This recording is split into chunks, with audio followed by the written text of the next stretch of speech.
Hi friend, नमस्कार। हम अपने यूट्यूब चैनल पर सभी दर्शकों का स्वागत करते हैं। तो हम अपने सभी दर्शक को आज सुनाने जा रहे हैं कार्तिक महीना में तुलसी माता के लिए एक सोहर गीत। तुलसी माता के नाम पर है। तो प्लीज़ हम अपने सभी दर्शक से निवेदन करते हैं कि हमारा ये सोहर गीत सुने, आनंद लें और अच्छा लगे तो लाइक शेयर सब्सक्राइब करें। चैनल को सब्सक्राइब करना ना भूलें। कार्तिक तुलसी लगाऊ बई, तुलसी पूजवा करबई हो। तुलसी जब हमरे होई है होरी लवा, पियरिया हम चढ़ाऊबई।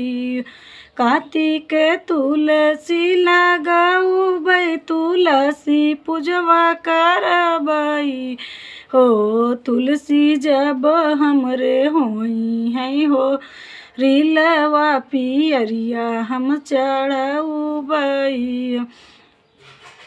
8 महीनवा के बीतत नवय के लागत हो।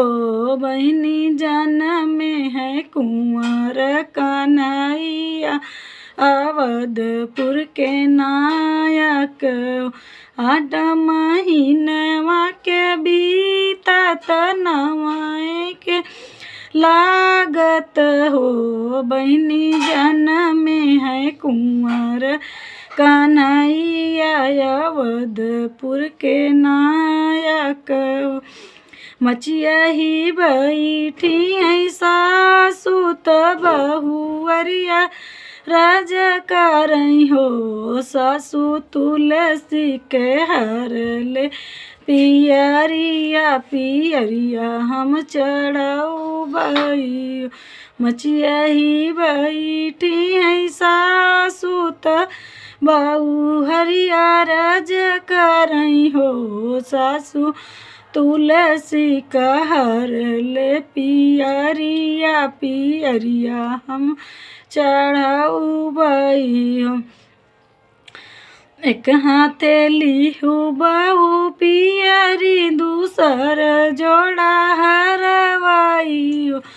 तो बहुअर घूमे घूमे तुलसी का पूजू, तुलसी फल पायू। एक हाथे लिहू बहु पियरी, दूसर जोड़ा हरवाई हो। बहुअर घूमे घूमे तुलसी का पूजू, तुलसी फल पायू हो।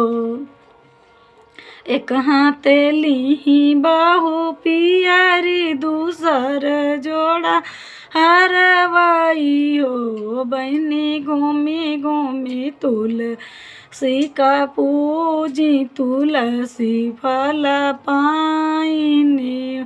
एक हाथे लिही बहु पियरी, दूसर जोड़ा हरवाई हो। बहिनी घूमे घूमे तुलसी का पूजी, तुलसी फल पाइनी हो। बहिनी घूमे घूमे तुलसी का पूजी, तुलसी फल पाइनी। बस दोस्तों, छोटा ही था।